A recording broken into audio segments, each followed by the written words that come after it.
మీకు అలాంటి ఒక ఆశ్చర్యమును దేవుడు చేసేదను అని వాక్కునిచ్చుచున్నారు. ఒక అద్భుతము జరిగితేనే మీ కార్యము మారును. అలాంటి ఒక పరిస్థితుల్లో మీరిప్పుడు నిలబడి ఉండవచ్చు. ఒక ఆశ్చర్యము జరిగితేనేనండి నా జీవితంలో ఈ కార్యములన్నీ మారగలవు, లేకపోతే నేను అంతే అని అనుకుంటున్నారా? ఒక ఆశ్చర్యమును దేవుడు మీకు చేయును. నేను ఈ సేవా మార్గంలో అనేక ఆశ్చర్య కార్యములను నేను చూసి ఉన్నాను. ప్రకృతికి వ్యతిరేకమైన ఆశ్చర్యమైన కార్యములు. పుట్టుకతో కంటిచూపు లేకపోతే వారికి కంటిచూపు తిరిగి రావడము కష్టము. వైద్య రంగంలో చెబుతారు, పుట్టుకతో చూపు లేదు, పుట్టుకతోనే లోపము, దాన్ని సరిచెయ్యలేము అని అంటారు.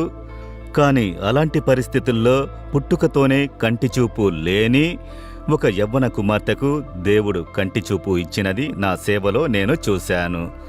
ఒకరికి కాదు, ఇద్దరికీ అలాగనే 2 కంటిచూపులు